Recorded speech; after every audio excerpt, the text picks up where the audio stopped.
जय जिनेंद्र बंधुओं, सारथी सेवा समूह में आप सभी का स्वागत है।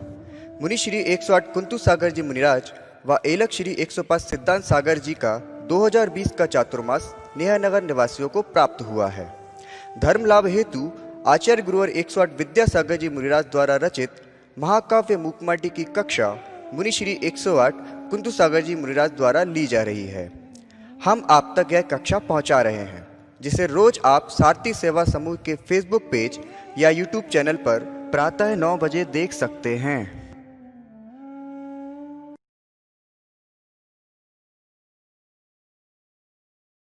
नमः सिद्धेभ्यः।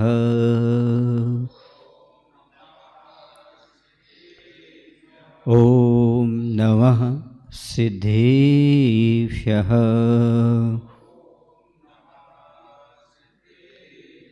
जय श्री ओम नमः सिद्धेभ्यः।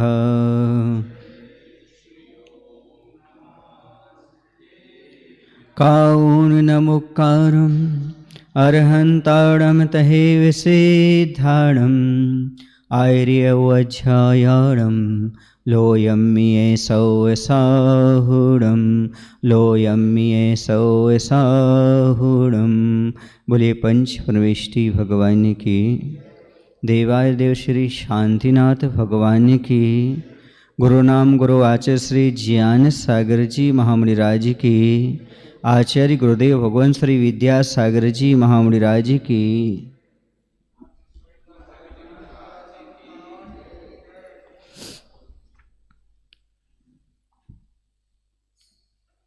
जिससे धुएं का स्वाद आ रहा है, उसे आग का स्वाद क्यों नहीं आ रहा?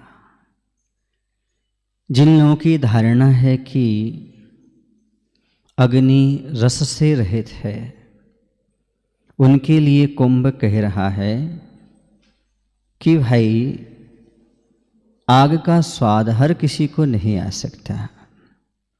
अर्थात जिसने जीने की इच्छा से ही नहीं, किंतु मृत्यु के भय से भी ऊपर अपने आप को उठा लिया हो, वही अग्नि के महत्व को समझ सकता है। यहाँ पर धुआं का अर्थ पंचेंद्रिय के विषय हैं, इनका स्वाद हर कोई ले लेता है, लेकिन आग का स्वाद अर्थात तपस्या का स्वाद हर कोई नहीं ले पाता। जो जन्म मृत्यु से परे चिंतन करता है, जिससे जन्म और मृत्यु एक जैसे प्रतीत होते हैं, सुख दुख एक जैसे महसूस होते हैं, निंदा प्रशंसा एक जैसे लगते हैं, वही व्यक्ति इस आत्म तत्व का अर्थात तपस्या का स्वाद और आनंद ले सकता है। हर किसी को उसका स्वाद नहीं आता। लोग तपस्या और साधना को नीरस मानते हैं, बोरियत महसूस करते हैं, ये तो बोरिंग का कार्य है। लेकिन नहीं, उनके लिए बोरिंग है जो व्यक्ति इस तत्व को नहीं समझता, अर्थात जीने की इच्छा रखता है, शरीर को सजाता रहता है, विषय भोगों में ही आनंद मनाता है, उससे कभी भी त्याग तपस्या का आनंद नहीं आ सकता। वह इसके मर्म को नहीं समझ सकता। उसके मर्म को वही समझ सकता है जो व्यक्ति अपने आप में एक प्रज्ञा चक्षु के माध्यम से ही जीवन के सत्य को जानता और देखता हो, वही इस चीज़ को समझ सकता है, हर कोई नहीं समझ सकते। अब आगे कह रहे हैं कि रसेंद्रिय के वशीभूत हुआ व्यक्ति कभी भी किसी भी वस्तु के सही स्वाद से परिचित नहीं हो सकता। भात में दूध मिलाने पर निरा निरा दूध और भात का नहीं मिश्र स्वाद ही आता है, फिर मिश्री मिलाने पर तो तीनों का ही सही स्वाद लुट जाता है। प्रश्न नंबर 281 नीचे कह रहे हैं, देखो रसना इंद्रिय के वशीभूत जो व्यक्ति हुआ है, उसे तो किसी भी वस्तु का प्योर स्वाद नहीं आता। क्यों? क्योंकि वह क्या करता है, दूध में चावल मिलाता है, चावल में दूध मिलाता है। न चावल का स्वाद आता है उसे, न दूध का आता है, फिर उसमें शक्कर और मिला देता है, मीठा और मिला देता है। तब सब स्वाद गायब हो जाता है। न दूध का, न चावल का, न मीठे का, एक अलग ही स्वाद आने लगता है, अर्थात प्योर स्वाद नहीं लेता। आचार्य श्री जी कहते हैं प्योर स्वाद लेने के लिए नमक और मीठा का त्याग करो तो प्योर स्वाद आएगा। आपने सब्जी में नमक डाल दिया, अब सब्जी का प्योर स्वाद नहीं आता। आपने पदार्थ में मीठा डाल दिया, फिर प्योर स्वाद नहीं आता। आप लोग सही स्वाद ना सब्जी का जानते हैं ना रोटी का जानते हैं, फिर आत्मा की और साधना का स्वाद तो छोड़ ही दो।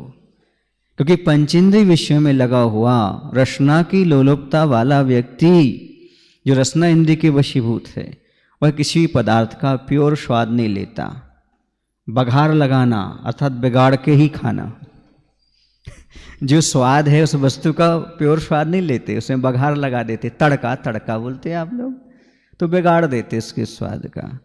शुद्ध स्वाद आप किसी चीज़ का ले ही नहीं पाते।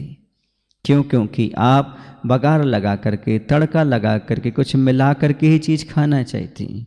अब रोटी भी खाएंगे तो चटनी के साथ खाएंगे, टमाटर के साथ खाएंगे, हाँ उसमें भी चटपटा होना चाहिए, उसमें भी नमक डला होना चाहिए, उसमें मिर्ची होना चाहिए। यानी किसी भी चीज़ का आप प्योर स्वाद ले ही नहीं पाते, उसमें कुछ ना कुछ आप मिलाते हैं। अर्थात जो व्यक्ति जिह्वा इंद्रिय का लोलुपी है वह किसी भी वस्तु का सही स्वाद नहीं जान पाता, क्योंकि वह एक वस्तु में दूसरी वस्तु मिलाकर ही खाता है। फिर किसी एक वस्तु का सही स्वाद कैसे आए?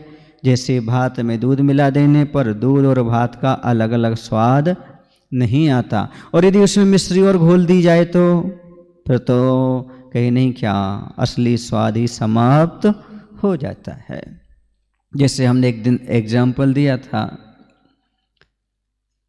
एक शक्कर में रहने वाली चींटी गोबर में रहने वाली कीड़ी गोबरीले से मिलती है। वह कहती चलो हम तुम्हारे लिए बहुत स्वादिष्ट शुगर खिलाते हैं। वह चलता है, वहाँ जाता है तो वह मुख में शक्कर को लेता है, थू थू कर देता है। क्यों? उसे अच्छी नहीं लगती। पूछा क्यों? अरे तुम्हारे मुख में गोबर है ना, गुरबीले भी गोबर का त्याग करो, बमन करो, उसको थूक दो, फिर बाद में आपके लिए शक्कर का स्वाद आएगा। उसने उसको थूका, फिर उस शक्कर का स्वाद आया। इसी प्रकार से पंचेंद्रिय विषय रूपी गोबर का स्वाद जिसके मुख में है अभी, उससे आत्म साधना रूपी मिश्री का स्वाद नहीं आ सकता। पहले पंचेंद्रिय विषयों का त्याग करो, दमन करो, थूक दो, और उसके बाद आपको तब साधना का आनंद आएगा। गोरीली को समझ में आया? आप लोगों को गोबरीली को तो समझ में आया, पर आप लोगों को समझ में आया क्या? गुरु महाराज हमें शक्कर खिलाना चाह रहे, मिश्री खिलाना चाह रहे हैं, अर्थात तब साधना का स्वाद देना चाह रहे हैं। पर पंचेंद्रिय के विषयों का स्वाद गोबर जैसा वो छूटे तब तो वह स्वाद अपने जीवन में घटित हो, अन्यथा नहीं। ये संसारी प्राणी की दशा है, वह पंचेंद्रिय के विषय छोड़ना नहीं चाहता और आत्मा का और साधना का स्वाद लेना चाहता है। उसे तब साधना का स्वाद नहीं आ सकता जब तक वह पंचेंद्रिय विषयों की दासता को नहीं छोड़ता, इंद्रियों की दासता को, मन की गुलामी पने को नहीं छोड़ता, तब तक उसे उसका असली आनंद नहीं आता। धूम्र घुटन से मूर्छिता हुई कुंभ की पतली नासा वह घुटन के अभाव में अब रसना की घोषणा का समर्थन करती सी अग्नि की शुद्ध सुरभि को सूंघने हेतु उतावली करती है। कुंभ के लोचन बंद से हुए थे, धूम्र के कारण अंधे से हुए थे, अब वह खुल गए हैं। शुद्ध अग्नि की आभा बंधन से, तामसता के हटने छटने से, अरुण अरविंद बंधु के उदय से, कमल से खिल गए हैं। धूम्र से मूर्छित सी हुई कुंभ की नासा ने, अर्थात धुआं घड़े के नाक से अंदर गया तो उसकी नासा मूर्छित जैसी हो गई थी, घुटन महसूस कर रही थी।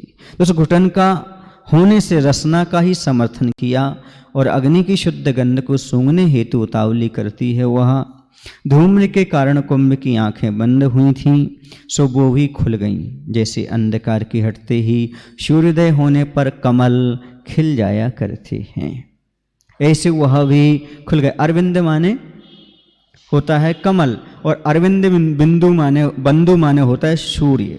जो कमल बंधु कह लो, अरविंद बंधु कह लो, वह सूर्य कहलाता है, क्योंकि उसका मित्र है। बंधु माने मित्र, अरविंद माने फूल। उस कमल के फूल का जो मित्र है वह कौन है? अरुण, अर्थात वह सूर्य, कमल बंधु।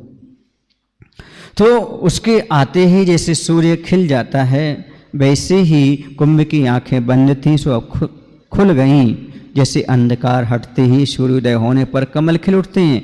आंखें खुलते ही कुंभ ने सब ओर देखा। क्या देखा उसने? तो कह रहे हैं, कुंभ की पहली दृष्टि पड़ी निर्विकार निर्धूम अग्नि पर। दूसरी दृष्टि के लिए दूसरा दृश्य ही नहीं मिला। दृष्टा ने दृष्टि को सब ओर दौड़ा दिया। एक ही दृश्य मिला, चारों ओर फैला, अग्नि अग्नि अग्नि। अर्थात जब उसकी धुएं से जो आंखें बंद हो गई थीं वह खुल गईं, तो आंखों के खुलते ही कुंभ ने सब ओर देखा निर्धूम अग्नि को, अर्थात धुआं समाप्त हो चुका है, मात्र आग आग दिखाई दे रही है। दूसरा दृश्य कहीं नहीं दिखा, बस चारों ओर अग्नि ही अग्नि उसे दिखाई दे रही है। भांति भांति की लकड़ियां सब पूर्व की भांति कहाँ रहीं अब? सबने आत्मसात कर अग्नि पी डाली बस, या इसे यूं कहें अग्नि को जन्म देकर अग्नि में लीन हुई वे।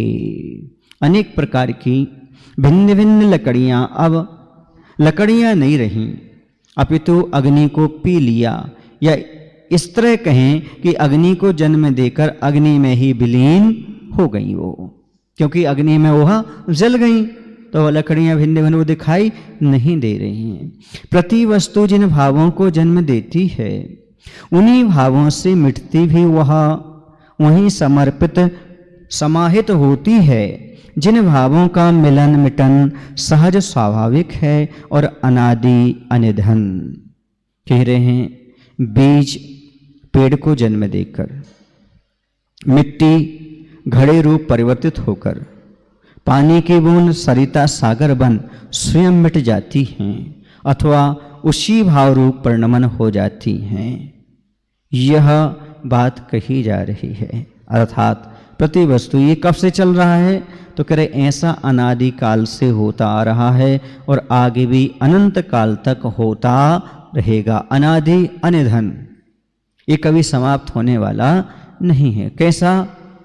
एक दूसरे में विलीन आने, एक पर्याय को छोड़कर दूसरी पर्याय को धारण करना। उत्पाद ब्रेध युक्तम सत, ये चलता आ रहा है और आगे चलता चला जाएगा। विकासोन्मुखी अपनी अनुभूति, चित्त की प्रसन्नता प्रशस्तता बताने उद्यमशील कुंभ को देख अग्नि स्वयं अपनी अति के विषय में कुछ कुछ सकुचाती सी कहती है कि अभी मेरी गति है कि मति है? गति में अति नहीं आई है। कहने का तात्पर्य यहाँ पर यह है कि विकासोन्मुखी अपनी अनुभूति, अर्थात अग्नि को चखने, छूने, सूंघने और देखने से प्राप्त अपनी उन्नति की अनुभूति, मन की प्रसन्नता व्यक्त करने हेतु उद्यमशील कुंभ को देख संकोच करती हुई अग्नि कहती है कि अभी मेरी गति में अधिकता नहीं आई है। और सुनो, अति की इति को छूना बहुत दूर है, अभी वह बहुत दूर है। अर्थात अग्नि ये करे भी इतनी तीव्रता हमारे अंदर नहीं आई, अभी तो सहजता है, अभी तो थोड़ी थोड़ी तपस्या हो रही है। जब तपस्या की चरम सीमा आएगी उस समय कुछ अलग ही लगेगा, अलग ही महसूस होगा। वह बताना चाह रही है अग्नि कि अभी मेरी गति में अधिकता नहीं आई और अब तक अभी चरम सीमा तक नहीं पहुंची है। अर्थात तब तक तुम्हारी परीक्षा पूर्ण नहीं होगी। मेरा जलाना शीतल जल की याद दिलाता है, मेरा जलाना कटु काजल का स्वाद दिलाता है। यह नियम है कि प्रथम चरण में गम श्रम निर्मम होता है। मेरा जलाना जन जन को जल बाद पिलाता है। ये तदर्थ क्षमा धरना, क्षमा करना धर्म है साधक का, धर्म में रमा करना। कहने का तात्पर्य है कि अग्नि अपने स्वभाव को बता रही है, जब मैं अपने पूर्ण गति पर आऊँगी अर्थात चरम सीमा पर पहुँचूँगी, तब तक तुम्हारी परीक्षा पूर्ण नहीं हो सकती घड़े। मेरा जलना या मेरा जलाना शीतल ठंडे पेय की याद दिलाता है। जब गर्मी आती है तो किसकी याद आती है? ठंडे पेय की। कोई ठंडक आ जाए अंदर, ऐसा पेय पदार्थ पीने को मिल जाए। मेरा जलाना कटु काजल का स्वाद दिलाता है, अर्थात मेरा संपर्क पाते ही कंठ क्या हो जाता है? सूखने लगता है, काला सा पड़ जाता है, मुख का स्वाद भी कड़वा हो जाता है और ठंडे पानी की याद आती है। किंतु नियम है कि प्रथम चरण में गम श्रम निर्मम होता है, अर्थात प्राथमिक दशा में किया हुआ पुरुषार्थ क्या करता है? गम अर्थात दुखी करता है। प्राथमिक दशा में कोई भी पुरुषार्थ करो आपको दुख होगा। जैसे आप किसी चीज़ का त्याग करना चाहते हो तो 2-5 दिन आपको बड़ी दिक्कत जाएगी। क्यों? क्योंकि आप अभी प्रारंभिक दशा में हैं। ऐसे मोक्ष मार्ग में आप जब पुरुषार्थ करेंगे तो प्रारंभिक दशा में आपको कठिनाई जाएगी, दुख होगा ही होगा, लेकिन धीरे धीरे फिर उसका अभ्यास हो जाता है तो दुख सा नहीं लगता तो है पर उतना अधिक नहीं लगता जितना शुरुआत में लगता है। कठोर कष्टदायी लगता है, किंतु मेरे द्वारा जलाए जाने के बाद ही तुम्हारा जीवन सबको शीतल जल पिलाने में कारण बनेगा। लेकिन जब आपको जला दिया जाएगा अर्थात आपके दोष निष्कासित हो जाएंगे, आप तप करके निखर के आएंगे तो आपका जीवन सबको शीतल जल पिलाने में कारण बनेगा। अर्थात जब घड़ा पक जाता है तो उसमें जल धारण की क्षमता आ जाती है, पर जो चाहे वह उससे पानी निकाल करके शीतल जल पी सकता है। इसलिए कह रहे हैं मुझ में अति आवे इससे पहले मैं क्या करना चाहता हूं, तो कह रहे हैं कि इन पंक्तियों को सुनकर कुंभ के बल को साहस मिला। उत्साह के पदों में आई चेतना और वह कह उठा कि मन वांछित फल मिलना ही उद्यम की सीमा मानी है। इस सूक्ति को स्मृति में रखता हूँ, यही कारण है कि पथ में विश्राम करना यह पथिक नहीं जानता। प्रभु से निवेदन फिर से अपूर्व शक्ति की मांग। कह रहे हैं कि भाई मेरा जलाना जन जन को जलवाद पिलाता है, अर्थात यदि मैं आपको जला दूं तो बाद में आप सबको पानी पिलाने के लायक हो जाएंगे। इसलिए कह रहे हैं मुझे अति आवे इससे पहले ही मैं तुमसे क्षमा मांगती हूँ, क्योंकि मुझे जब अति आएगी तो आपको ज़्यादा कष्ट होगा। इसलिए कष्ट देने से पहले ही मैं क्या करता हूँ? क्षमा मांगता हूँ। तुम क्षमा धारण करना और मुझे क्षमा करना। ऐसा क्यों? क्योंकि धर्म है ये तो साधक का धर्म ही है, अर्थात साधक का परम धर्म है क्षमा धारण करना और क्षमा रूपी धर्म में लीन होना। क्षमा धारण भी करना और क्षमा में लीन ही होना, क्योंकि मुनि महाराज साधक लोग तो क्षमा की साक्षात मूर्ति हुआ करते हैं। इसलिए आपके लिए क्षमा करना है और मोक्ष मार्ग पर बढ़ने वाले के लिए क्षमा परम आवश्यक है। दया और क्षमा के बिना मोक्ष मार्ग पर कदम नहीं रखा जा सकता, अर्थात जीव दया और अंदर की क्षमा ही हमें मोक्ष मार्ग पर आगे ले जाती है। यदि जीव दया के भाव नहीं हैं और क्षमा भाव अंदर नहीं है तो मोक्ष मार्ग मिलता ही नहीं है। क्षमा का अर्थ ही होता है क्षा माने क्षय, मा माने मार्ग। कर्मों के क्षय का मार्ग जिससे खुल जाए उसका नाम क्षमा हुआ करता है। कर्म क्षय क्षमा करने से ही होता है। बदला लेने से, क्रोध लेने से, क्रोध करने से तो कर्म का बंध होता है।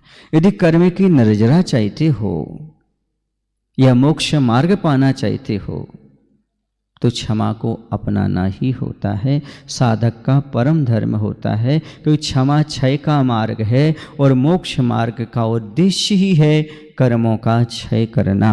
निर्जरा संवर ही मात्र मुख्य उद्देश्य है मोक्ष मार्ग पर बढ़ना।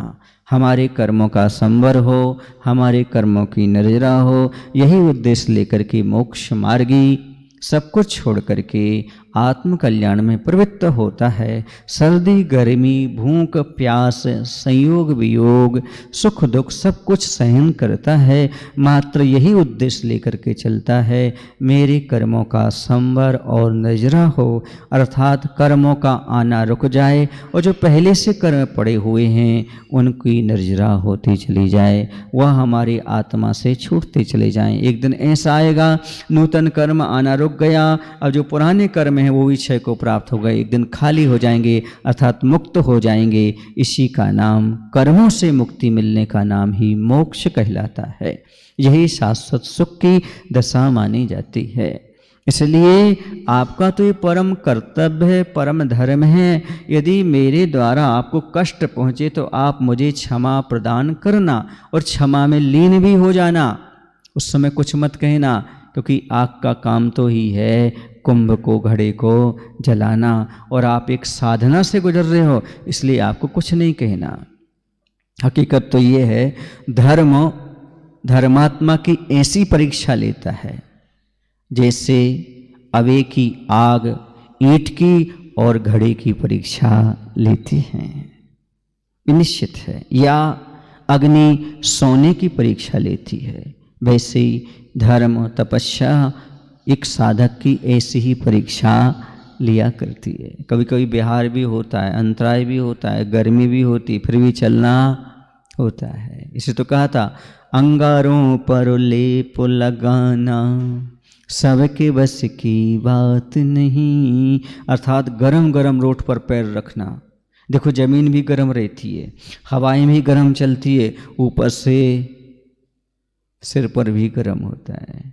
तो और अभी सर्दियों में जमीन भी ठंडी, हवाएं भी ठंडी, ऊपर से भी ठंडी, चारों से ठंडी ठंडी ठंडी। तो कह रहे हैं ये सब हम जो तुम्हें दे रहे हैं कष्ट, चूंकि हमारा उद्देश्य कष्ट देना नहीं है, आपके अंदर की जो कमजोरी है कर्म है उसे नष्ट करने की इच्छा से कर रहे हैं। फिर भी हमें क्या करना, क्षमा प्रदान करना, क्योंकि क्षमा ही आपका धर्म है। इन पंक्तियों को सुनकर के कुंभ के बल को साहस मिला। अग्नि की बात सुनकर कुंभ के बल को और साहस मिला, उत्साह में नई जागृति आई और वह कह उठा कि इच्छित फल जब तक ना मिले तब तक पुरुषार्थ करना ही पुरुषार्थ की चरम सीमा है। सही पुरुषार्थ कह लो या पुरुषार्थ की चरम सीमा कह लो, जब तक हमें मंजिल ना मिल जाए, जब तक इच्छित फल की प्राप्ति न हो जाए, तब तक पुरुषार्थ करते रहना चाहिए। और साहस और उत्साह हो तो आदमी यह कार्य कर सकता है।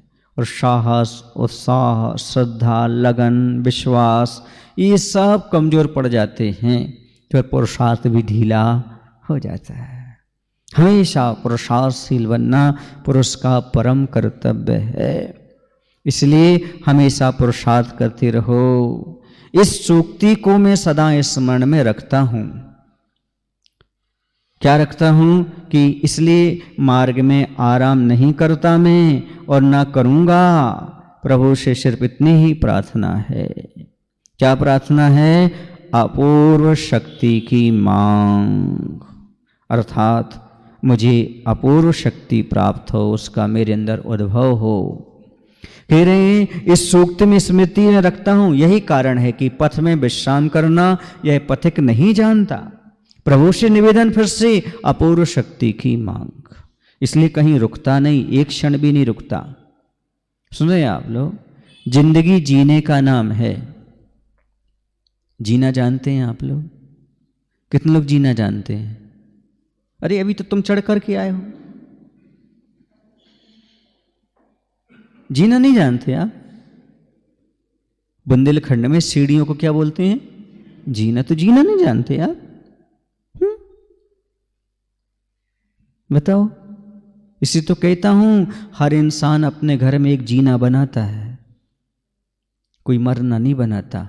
हम साधु अपने घर में मरना बनाते हैं, क्योंकि जीना अपने आप में कहते हैं जीना, और मरना अपने कहते हैं मरना तो अमर है, अमरत्व को प्राप्त कर। हर आदमी अपने घर में एक जीना बनाता है। किसी किसी घर में तो 2 जीना होते हैं।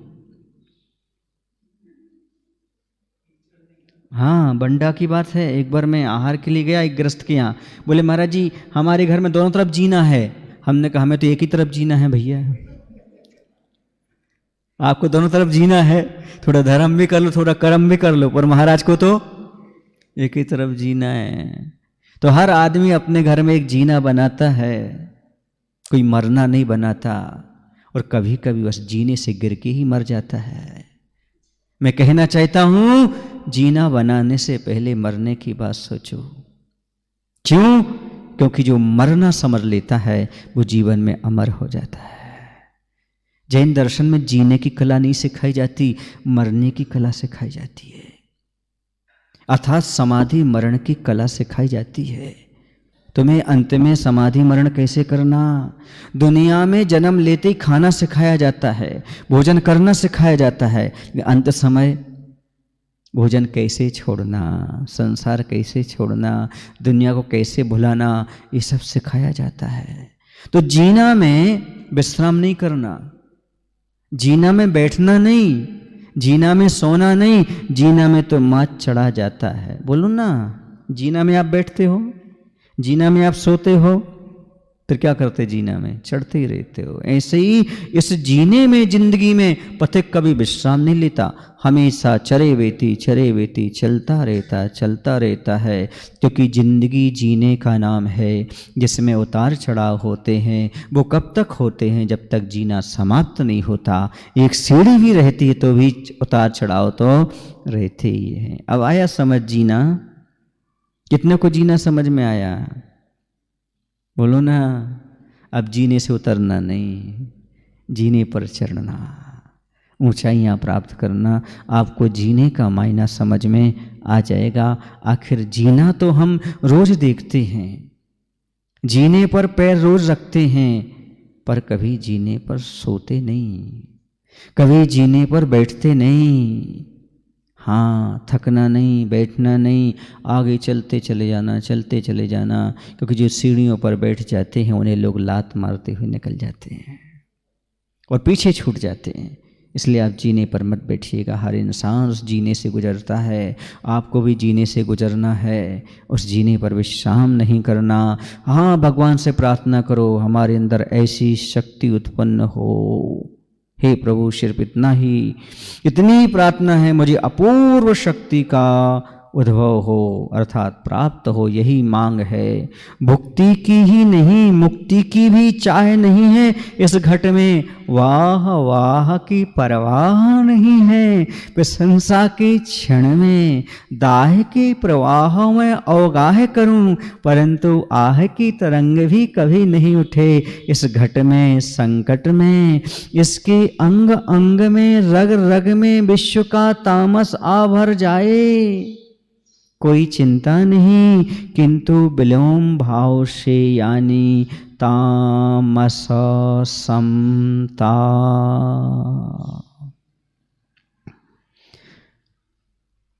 इस जीवन में विषय भोगों की ही नहीं, किंतु मुक्ति की भी चाह नहीं है। सच्चा साधक वो है जो संसार की कोई मांग तो नहीं रखता, लेकिन मुझे मोक्ष मिल जाए इसकी भी मांग नहीं करता। कोई इच्छा नहीं, मात्र मैं मोक्ष पर बढ़ रहा हूं। और मैं यही कहा करता हूं, मैं तो चला हूं अपने मंजिले राह पर, उस मंजिल को चिंता हो तो आ जाए मेरी राह पर। ये विश्वास होना चाहिए, हमारा रास्ता सही है तो मंजिल एक ना एक दिन अवश्य मिलेगी। हम होंगे कामयाब, हम होंगे कामयाब एक दिन। हो मन में है विश्वास, पूरा है विश्वास की होंगे कामयाब एक दिन। पक्का है ना? हाँ, सफलता एक दिन में नहीं मिलती, पर एक दिन का निर्णय सही हो जाए तो एक न एक दिन सफलता अवश्य प्राप्त हो जाती है। बस आगे बढ़ते जाओ। हाँ, हमें कुछ नहीं चाहिए, हमें मात्र रास्ता चलना है। मुझे किसी प्रकार के विषय भोगों की इच्छा भी नहीं, मुक्ति की भी इच्छा नहीं। मंजिल तो मिलेगी मुझे, क्योंकि मंजिल मांगने से नहीं मिलती, चलने से मिलती है। मंजिल पूछने से नहीं मिलती, चलने से मिलती है। एक बार बिहार करते हुए चले जा रहे थे तो शाम का वक्त हो रहा था। आकुलता इस चीज की थी कहीं अंधेरा ना हो जाए। एक वहीं पर किसान था, उससे पूछा, भाई आगे रास्ता कैसा है? बोले हाँ, आप दिनडूबे तक तो पहुँच ही हो। दिनडूबे तक भैया, हमें दिनडूबे से पहले पहुँचना, अर्थात सूर्य अस्त से किस पहले पहुँचा दो, अंधेरा होने से पहले पहुँचा दो। बोले पहुँच जाओगे। हमने कहा भाई तुमने रास्ता देखा है? बोले देखा है। हम आप दिखा सकते हो? बोले चलिए बाबा जी। वो आगे हो गया। अब जल्दी जल्दी जा रहा है, कुछ दिख ही नहीं रहा आगे आसार। उससे पर पूछा, क्यों भाई अब कितना और बचा? बाबा जी क्या पूछ रहे हो, हम तो तुम्हें अंधेरा होने से पहले पहुंचा देंगे। फिर थोड़े चले, फिर पूछा, क्यों भाई ये दिक्कत नहीं थी कब पहुंचेंगे, ये था अंधेरा ना हो जाए बस। सूक्ष्म जीव नहीं दिखेंगे फिर कैसे चलेंगे? उसने बहुत बड़ी बात कह दी। फिर कहने लगे, बाबा जी तुम बार बार पूछ रहे हो, पर एक बात बताएं आपको सही, रास्ता जो है ना चल भी से कटत है, पूछ भी से नहीं। उसके कहने का तात्पर्य समझे आप, वह क्या कहना चाहता है? वही तो यहां पर आचार्य कहना चाहते हैं। मांग रखने से मुक्ति नहीं मिलती, बल्कि सही रास्ता चलने से मुक्ति प्राप्त होती। तुम बार बार पूछ रहे हो कितने दूर है, कितने दूर है, कितने दूर है, कैसे मिलेगा? इसलिए कोई मांग नहीं रखना मोक्ष मार्ग में, कोई इच्छा नहीं रखना। इच्छा निरोधा तपा, संसार की इच्छाएं तो रखना ही नहीं, लेकिन मोक्ष मिल जाए ऐसी इच्छा भी मत रखना। आचार्य जी कहते हैं, प्रतिभा संपन्न छात्र शिक्षक से अंक नहीं मांगता, बल्कि ऐसी पेपर में, ऐसी आंसर शीट में लिखता है कि शिक्षक को जबरन मार्क्स देना ही पड़ते हैं, उसे अंक देना ही पड़ते हैं। ऐसे रास्ता चलो कि अपने आप मंजिल आपको प्राप्त हो जाए, मांगना ना पड़े। और कह रहे सुनो, इस मन में और ना ही औरों के द्वारा की गई प्रशंसा की इच्छा रखता है। वाह वाह, लोग कहें वाह वाह वाह। एक बार मैंने कविता सुनाई, एक बोले वाह वाह वाह। हमने कहा भैया हम तो 22 साल पुराने बाबा हैं, तुमने अभी समझी वाह वाह? हम तो बहुत पहले के बाबा हैं, तुम अभी समझ रहे वाह वाह वाह वाह वाह वाह वाह। हाँ, जो आज लोग करेंगे वाह वाह, वो बाद में तुम्हें कर देंगे एक दिन तबाह। इसलिए वाह वाह वालों से बचो, सही रास्ते को समझो। यहाँ वाह वाही से मोक्ष मार्ग नहीं चलता। 4 लोगों ने प्रशंसा कर दी तो मोक्ष मार्ग नहीं बनता, या 4 लोगों ने निंदा कर दी तो मोक्ष मार्ग नहीं बिगड़ता। ये तो हमारे परिणामों पर आधारित है। मोक्ष मार्ग क्या है, कैसा है, किस रूप में है? कुछ लोग शिष्य और गुरु की बातें करने लगते हैं, गुरु यहाँ शिष्य यहाँ, ऐसा वैसा। उनसे कहना चाहता हूँ एक बार शिष्य बन के दिखाओ, फिर बताएंगे आपके लिए क्या शिष्य होता है, क्या सही मायने में जीवन होता है। बात करना तो बहुत आसान होती है, पर जीवन को शुद्ध निर्मल बनाना बहुत कठिन होता है। कर्म के उदयों को समझना बहुत कठिन होता है। एक बार की बात है, अमरकंटक में थोड़ा मेरा स्वास्थ्य ठीक नहीं था, पेट गड़बड़ था, तो मैंने सोचा चलो आचार्य के पास चलते हैं। उस समय गर्मी का समय था। मैंने कहा आचार्य जी मैं गर्मियों में कर्मकांड का स्वाध्याय करना चाहता हूँ, क्योंकि हमारे संघ का एक अनुशासन नियम है, जो भी हम लोग करते हैं वो किसको बताते हैं? गुरुदेव को। अपने बड़ों को बताना हमारा कर्तव्य, शिष्टाचार है और संघ का नियम है।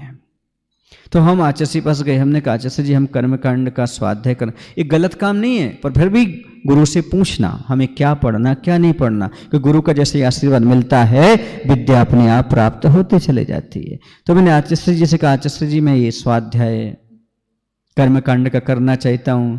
तो आचार्य बोलते विश्वास तो ठीक नहीं है, कठिन विषय नहीं पढ़ना, पद्म पुराण पढ़ो।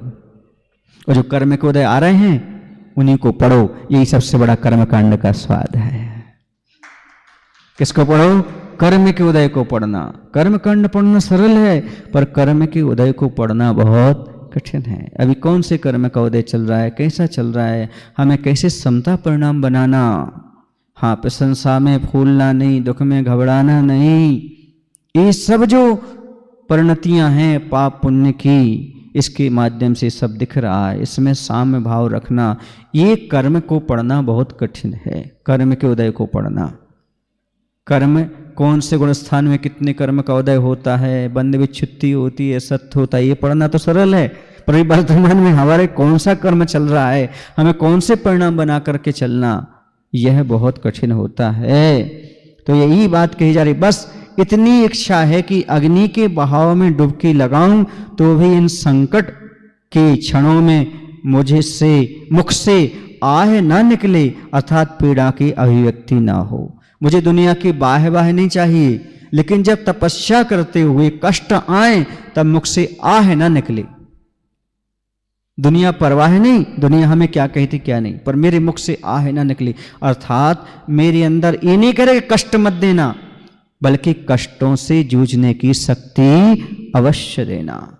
अपूर्व शक्ति चाहिए हमें, ऐसी शक्ति चाहिए जिसके माध्यम से आए हुए कष्टों को, कर्म के उदय को, उपसर्ग परिसहों को मैं शांति से सहन कर सकूं। अर्थात शक्ति की मांग की जा रही है।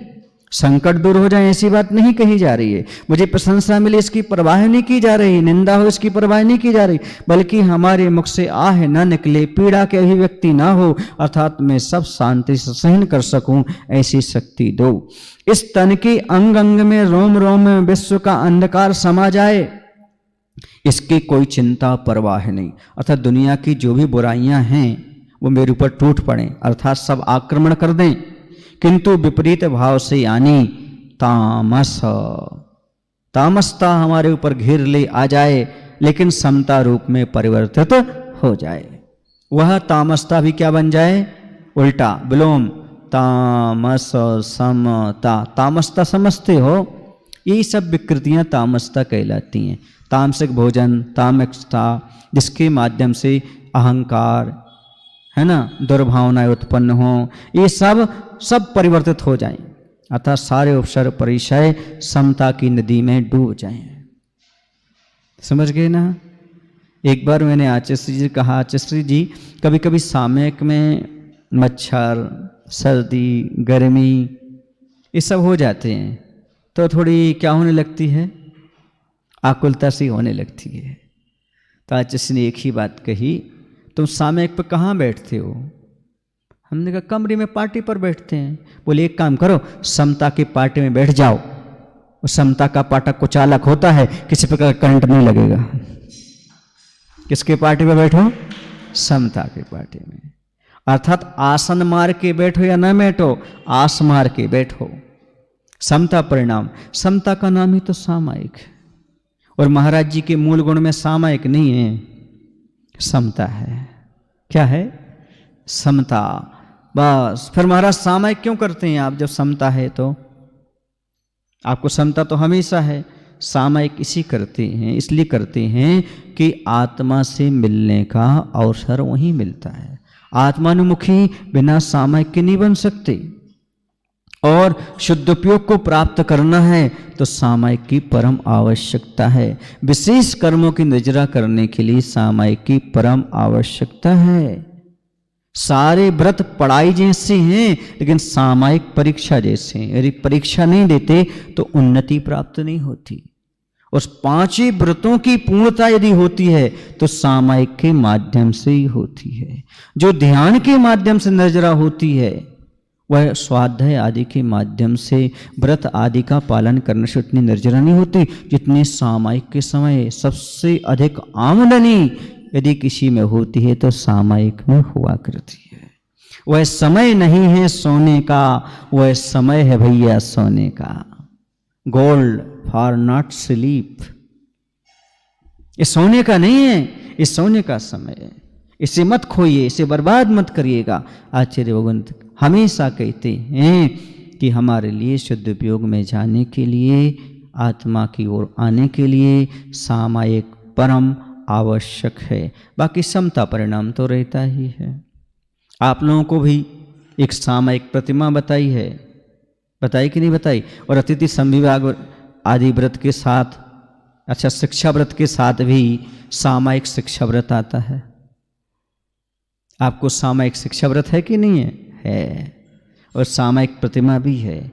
और मुनिराज के लिए समता परिणाम और सामायिक चारित्र। मुनिराज के दो चारित्र होते हैं अभी वर्तमान में, सामायिक और छेदोपस्थापना। ये दोनों चारित्र तो मुनि महाराज का तो आजीवन रहता है। ये सामायिक चारित्र,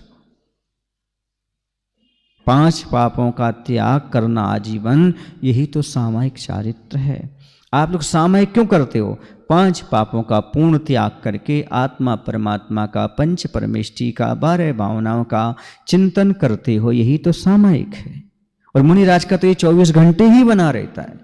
और जिस चीज का चिंतन करते हैं वह उनका ध्यान हो जाता है, क्योंकि निरीह व्यक्ति से चिंतन करते हैं, अर्थात राग देश से रहित परिणाम से वह चिंतन किया करते हैं, इसलिए वह ध्यान हो जाया करता है।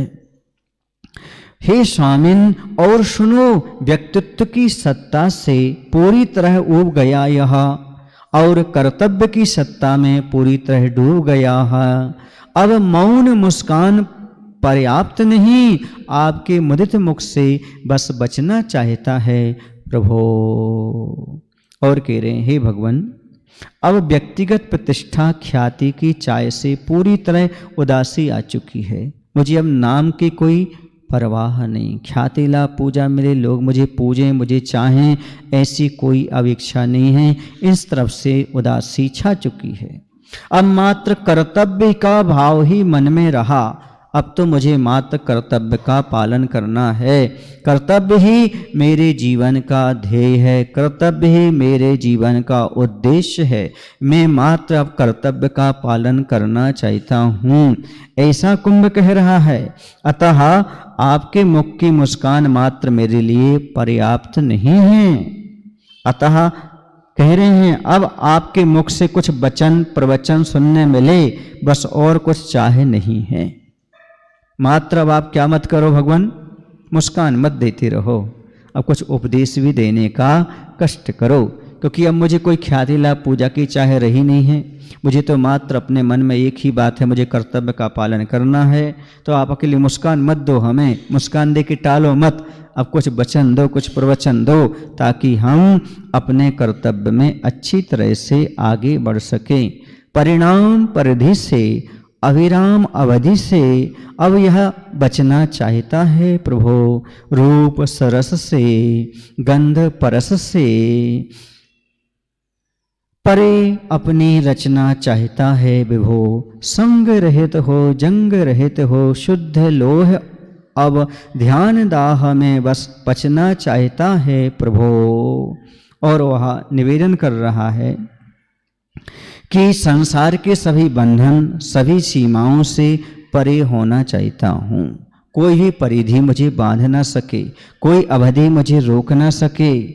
संसार के सभी बंधन, सभी सीमाओं से, परिधि माने सीमा से परे होना चाहता हूँ। और क्या, रूप, सरस माने रस, परस माने स्पर्श, और गंध से परे शुद्ध आत्मा की प्राप्ति करना चाहता हूँ। क्योंकि आत्मा रूप, रस, गंध, स्पर्श, इन 4 जो पुद्गल के गुण हैं, उनसे रहित आत्मा हुआ करती है। और कह रहे इसकी प्राप्ति करना चाहता हूँ। समस्त परिग्रह से रहित, कसाय रूपी जंग से दूर, शुद्ध लोहे के समान बस ध्यान रूपी अग्नि में पचना अर्थात लीन होना चाहता हूँ। कसाय और परिग्रह की जंग बहुत खतरनाक होती है। लोहा कहते हैं पारसमणि के स्पर्श से क्या बन जाता है? सोना बन जाता है। लेकिन लोहा यदि पारसमणि का स्पर्श पा ले, फिर भी यदि वह सोना न बने तो आचार्य कहते हैं उसमें जंग लगी है, जंग बाधक है। वैसे यदि हमारा जीवन गुरु को पाकर भी सोना न बने, अर्थात संयम को धारण न करे, तो समझना अभी परिग्रह कसाय की जंग हमारी आत्मा पर लगी हुई है। जब तक परिग्रह कसाय की जंग नहीं हटेगी तब तक हमारी आत्मा गुरु को कितनी बार भी स्पर्श कर ले, उनके प्रवचन सुन ले, फिर भी वह संयम को धारण नहीं कर पाती। इसलिए जंग से रहित हो जाओ। और आपके जीवन तो कई प्रकार की जंग हैं। जंग समझते हो? युद्ध, लड़ाई झगड़े, कितने प्रकार की जंग चल रही है। इसलिए कह रहे हैं अग्नि में अब तो पकना ही चाहता हूँ, शुद्ध लोहा बन करके ध्यान दाह में बस पचना चाहता हूँ। ध्यान के माध्यम से कसाय और परिग्रह से रहित होकर के मात्र अब ध्यान की अग्नि में ही निखरना चाहता हूँ। अर्थात शुक्ल ध्यान करके चार घातिया कर्मों को नष्ट करके केवल ज्ञान को प्राप्त करना चाहता हूँ। प्रभु की प्रार्थना, कुंभ की तन्मयता, ध्यान दाह की बात, ज्ञान राह की बात सुनकर अग्नि बोलती है बीच में, युगों युगों की स्मृति है, बहुतों से परिचित हूँ, साधु संतों की संगति की है। ध्यान की बात करना और ध्यान से बात करना, इन दोनों में बहुत अंतर है। ध्यान के केंद्र खोलने मात्र से ध्यान में केंद्रित होना संभव नहीं। कितनी बड़ी बात कह दी। सुनो, अब विकल्पों की बात चल रही है कि प्रभु की प्रार्थना, प्रार्थना में लीनता, ध्यान रूपी अग्नि तथा ज्ञान मार्ग की बात कुंभ के मुख से सुन अग्नि कहती है बीच में ही। अर्थात कुंभ प्रभु से प्रार्थना कर रहा था और प्रार्थना में लीन भी हो रहा था, ध्यान रूपी अग्नि तथा ज्ञान मार्ग की बात भी कर रहा था। मुझे क्या हो, ध्यान लग जाए और केवल ज्ञान की प्राप्ति हो जाए और आपसे कुछ हमें उपदेश भी अभी सुनने को मिल जाए। ये सब बातें चल रही थीं। यह सुनकर के अग्नि कहती है कुंभ से, बीच में ही बोल पड़ी, मुझे भवों भवों की स्मृति है, बहुतों से मिली हूँ। आग कह रही है मुझे भव भव की स्मृति में बहुत लोगों से मिली हूँ, साधु संतों की संगति की है मैंने, बहुत सारे साधु संतों की संगति भी की है। फिर यह अनुभव हुआ है कि ध्यान के केंद्र खोलने मात्र से ध्यान में केंद्रित या लीन होना संभव नहीं है। अकेले ध्यान पर प्रवचन कर लो, ध्यान पर पुस्तक लिख दो और ध्यान के केंद्र खुलवा दो। यहाँ पर ध्यान केंद्र, ध्यान शिविर, उनसे पूछो वो एक दिन ध्यान करते हैं क्या? जो ध्यान के केंद्र खोलते हैं, ध्यान पर लिखते हैं, सुनाते हैं, वो कभी कर पाते क्या? नहीं कर पाते। तो कह रहे ध्यान की बातें करना और ध्यान से बात करना अर्थात ध्यान धारण करना, इन दोनों में बड़ा अंतर है। एक बार एक कोई विद्वान थे ललितपुर के, आचार्य जी के पास आए और बोले महाराज जी ओशो का कितना गजब का ध्यान है। हमने उनकी पुस्तक पढ़ी, सीडी सुनी, गजब का ध्यान, गजब का ध्यान। आचार्य उनकी बात सुनते रहे, पर बाद में उन्होंने कहा जो ध्यान के बारे में बोल और लिख रहा है, पहले ये बताओ बाहरी परिवेश कैसा होना चाहिए ध्यान करने के लिए? क्या वस्त्र सहित ध्यान हो सकता है? क्या पंचेंद्र के विषयों को छोड़े बिना ये ध्यान हो सकता है? फिर कैसे कह दे सामने वाले ने ध्यान लगाया होगा? परिग्रह से लदा हुआ व्यक्ति क्या ध्यान कर सकता है? उस आदमी को समझ में आ गया बातें अलग चीज हैं, ध्यान के केंद्र खोलना अलग है और ध्यान को केंद्रित करना अलग है। धन्य वो वीतरागी गुरु जो हमेशा ध्यान में लीन रहते हैं, ध्यान के केंद्र नहीं खोलते, ध्यान को केंद्रित करते हैं।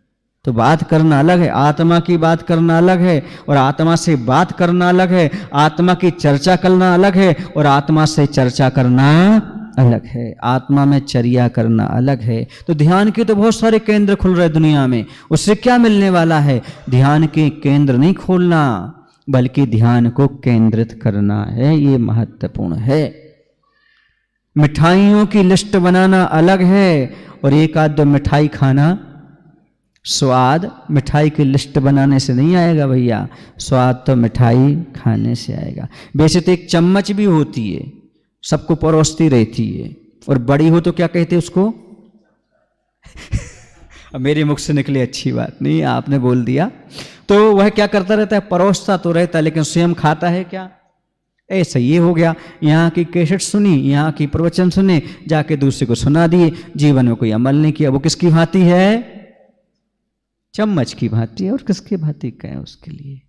हाँ, इसलिए समझने की आवश्यकता है हमारे लिए कि वास्तव में ध्यान की बात नहीं करना, ध्यान के केंद्र नहीं खोलना, ध्यान को केंद्रित करने का प्रयास करना है। क्योंकि आग कह रही है घड़े से, मैं दुनिया में बहुत अनुभव प्राप्त कर चुकी हूँ, घाट घाट का पानी पी चुकी हूँ और साधु संतों से मिल चुकी हूँ, मेरा ये अनुभव कहता है ध्यान की बातें करना अलग है और ध्यान से बात करना अलग है। लो ध्यान के संदर्भ में आधुनिक चित्रण, पृष्ठ नंबर 286। इस युग के दो मानव अपने आप को खोना चाहते हैं। एक भोग राग को मद्यपान को चुनता है और एक योग त्याग को आत्म ध्यान को ढूंढता है। कुछ ही क्षणों में दोनों होते विकल्पों से मुक्त, फिर क्या कहना, एक सौ के समान निरा पड़ा है और एक सेव के समान खरा उतरा है। कह रहे हैं इस युग के दो इंसान हैं, दो मानव हैं। एक योग की ओर जा रहे हैं, दूसरा भोग की ओर जा रहे हैं। अर्थात एक पंचेंद्रिय के विषयों में लगा हुआ है और योग अर्थात वह ध्यान की ओर जा रहा है। अर्थात एक अपने आप को खोना चाहता है भोग राग में, मद्यपान में, नशे में, और एक योग त्याग को आत्म ध्यान को ढूंढता है। अर्थात एक योग करना चाहता, ध्यान करना चाहता है, उसको ढूंढना चाहता है, अर्थात वह उसमें लीन होना चाहता है। कुछ ही क्षणों में दोनों होते विकल्प से मुक्त, दोनों का विकल्प समाप्त हो जाता है। क्या हो जाता है, क्या कहना, फिर एक सौ के समान नरा पड़ा, एक मुर्दे के समान पड़ा है। कौन, जिसने विषय भोगों को चुना था, नशा को चुना था, और एक शिव यानी भगवान के समान खड़ा उतरा है, अर्थात उसका जीवन उन्नत हुआ है। क्या कह रहे हैं, इस युग के दो मानव हैं, एक को हम कह लें योगी, दूसरे को कह लें भोगी। ये दो हैं, दोनों कुछ समय के लिए अपने आप को खोना चाह रहे हैं, संसार के विकल्पों से मुक्त होना चाह रहे हैं। नशा वाला भी मुक्त होना चाहता है, पीता हूं गम भुलाने के लिए, हैं, वही गम से मुक्त होना चाहता है ना, सुना ना आप लोगों ने? हाँ, इसके लिए भोगी भोग वस्तु अर्थात स्त्री, शराब, नशीली वस्तुओं को चुनता है, स्वीकार करता है। योगी भोग के त्याग को अर्थात आत्म ध्यान में लीन होना चाहता है, दुनिया को भूलने के लिए उसी ओर बार बार पुरुषार्थ करता है। कुछ ही समय में दोनों ही हो जाते हैं विकल्पों से मुक्त। कुछ समय पश्चात परिणाम ये निकलता है कि भोगी सौ यानी मुर्दे के समान शक्तिहीन हुआ, चेतना शून्य पड़ा रहता है, और योगी भगवान के समान शुद्धत्व को प्राप्त हो परम आनंद की अनुभूति में लीन जागृत हो जाता है। वो भी विकल्प से मुक्त होगा, और का चला वो और क्या, उसे भी समझ में आ गया। और क्या कहेंगे, क्योंकि नशे में विकल्प नहीं होता, फिर कौन मर रहा, कौन जी रहा, क्या हो रहा, वो भी विकल्प से मुक्त हो गया, पर मुर्दे के समान हो गया। हाँ, मर जा, हर समस्या का समाधान। कुछ लोग तो मरने से समस्या का समाधान मानते हैं, तो कोई समाधान है क्या? हाँ? ये सब चीजें कही जा रही हैं। आचार्य कहते हैं कि निश्चिंतता में, जब निश्चिंत हो जाता ना, तो निश्चिंतता में भोगी सो जाता, योगी खो जाता। अर्थात भोगी सो जाता है, बेहोश हो जाता है, नींद ले लेता है, निश्चिंता कोई काम नहीं है, सो लो। लेकिन निश्चिंत होते योगी खो जाता है, अर्थात अपनी अपनी आत्मा में लीन हो जाता है। खोजते खोजते खो गए प्रभु के खोजनहार, प्रभु खोजन में खुद मिला यही एक उपहार। खोजत खो गए प्रभु के खोजनहार, और प्रभु खोजन में खुद मिला एक बड़ा उपहार। प्रभु को खोजने गए लेकिन खुद से अपनी मुलाकात हो गई, हम स्वयं ही खुदा के रूप में प्रकट हो गई। ये है खोजने का महत्व, ये है ध्यान का महत्व, यह है अपने आप में डूबने का महत्व। प्रखर चिंतकों, दार्शनिकों, तत्वविदों से भी ऐसी अनुभूति पर पंक्तियां प्रायः नहीं मिलती जो आज अग्नि से सुनने मिली हैं। अब कुंभ कह रहा है क्या कह रहा है? ऐसी अच्छी अच्छी बातें, अनुभूतपूर्वक बातें आज तक हमें बड़े बड़े विद्वानों से, दार्शनिकों से, तत्वज्ञानियों से भी नहीं मिली। अनुभूति परक पंक्तियां प्राय जो हमें अग्नि से मिल गई। यह अग्नि तो मात्र उपलक्षण है, सुनाने वाले तो गुरु महाराज हैं, जो हमें तपाते हैं, जो हमारी परीक्षा लेते हैं। ऐसे गुरु महाराज हमको समय समय पर ऐसी बहुत बड़ी बड़ी बातें बता रहे हैं, जिससे हमारा जीवन निखर के आ जाए। बंधुओं, बहुत कठिन है अपने जीवन को सही दिशा निर्देश देना। बहुत कठिन है दिशा मिलने के बाद अपनी दशा का परिवर्तन करना, क्योंकि दिशा बोध तो मिल जाता है पर दशा का परिवर्तन नहीं हो पाता। अभी दिशा बोध आपको खूब मिल रहा है, पर अपनी दशा का परिवर्तन करने की बात सोचो। चिंतक, दार्शनिक आदि तो मात्र घिसी पिटी बातें बताते हैं, लेकिन गुरु महाराज अनुभूत बातें बताते हैं। एक बात बता दूं आपको, पंडितों की, पंडित मतलब ये मत लेना, पंडित का अर्थ यहां पर ये ले लेना जो मात्र यहां वहां की बातें रट करके बताता है। उसमें और साधुओं की बातों में कितना अंतर है? तो जितने डिब्बे के भजिया में और कढ़ाई की भजिया में अंतर है। नहीं आया समझ में? तो ताली क्यों नहीं बजाई आपने? समझ नहीं आया। वो तल करके रख दी एक डिब्बे में, है ना, उसको खोला तो उसमें पानी सा जम जाता है ना, भाप सी, फिर उसको खाओ, वो आनंद नहीं आता। जो कढ़ाई से तत्काल गरम गरम निकलते उनका स्वाद, मैंने भी बचपन में खाया, ये मत समझना, ये बात मैं कह रहा हूं, उसका स्वाद अलग होता है, क्योंकि वो अनुभूति कढ़ाई से आ रहे हैं तत्काल। ऐसे ही पंडितों की बातें डिब्बे की बातें हैं, रखी हैं, बनी हैं, किसी ने रख दिया, वो खा रहे हैं, उसका स्वाद वो नहीं आता। जो मुनिराज तत्काल ज्ञान रसोई बना करके सामने परोसते हैं। साधु ज्ञान रसोई बनावे, किसी कवि ने लिखा है, साधु ज्ञान रसोई बनावे, आप बनावे आप ही खावे, खात न अघावे, साधु ज्ञान रसोई बनावे। साधु ज्ञान की रसोई बनाता है, खुद बनाता है, खुद खाता है, कभी नहीं अघाता। आप लोगों को तो अफरा चढ़ जाए खाते खाते, पर यहाँ कुछ नहीं अघाता। और आप जैसे अभागे आ जाएं उनको भी खिला देता है, लो तुम भी खा लो भैया, ज्ञान रसोई तुम भी खाओ, तुम भी खाओ। ये ज्ञान रसोई अद्भुत है, क्योंकि अनुभूति की कड़ाई से निकल करके आती है। मोक्ष मार्ग की शिक्षा वही दे सकता है जो मोक्ष मार्ग पर चल रहा हो, जो मोक्ष मार्ग पर आगे बढ़ रहा हो। इसलिए तो लिखने वालों ने लिख दिया, गूंगे से गुड़ का स्वाद मत पूछो। गूंगे से गुड़ का स्वाद पूछोगे तो कैसा बोलेगा वो? हाँ, और क्या बोलेगा? तो गूंगे से गुड़ का स्वाद मत पूछो, और बगुले से ईश्वर का ध्यान मत पूछो। आत्मा परमात्मा कैसे बनती है इसका विधान भोगियों से मत पूछो। ये भोगी लोग नहीं बता पाएंगे आत्मा परमात्मा कैसे, ये तो कोई अनुभवी मोक्ष मार्गी साधक ही बता सकता है आत्मा से परमात्मा कैसे बना जाता है। तो ऐसे अनुभूति परख मार्मिक प्रवचनों को सुन करके कुंभ का हृदय गदगद हो गया। शायद आपको भी ऐसा लगा होगा कि ऐसा उपदेश हमें हमेशा मिलता रहे। ऐसे गुरुदेव की कृपा से ऐसा हम मुकमाटी का आस्वादन कर रहे हैं। उनके चरणों में बार बार नमस्ते करता हूँ। बोले आचार्य गुरु विद्यासागर जी महाराज जी की, महावीर भगवान की। हे प्रभु, हम सभी को इतनी शक्ति, इतनी बुद्धि देने की कृपा करो, ताकि हम सभी लोग अपने जीवन में धर्म करते हुए प्रशंसा, ख्याति, लाभ की मांग न रखते हुए मोक्ष मिल जाए, ऐसी मांग न रखते हुए मात्र मार्ग पर बढ़ते जाएं। ऐसी शक्ति, ऐसी बुद्धि देने की कृपा करो। नमो शिवाय।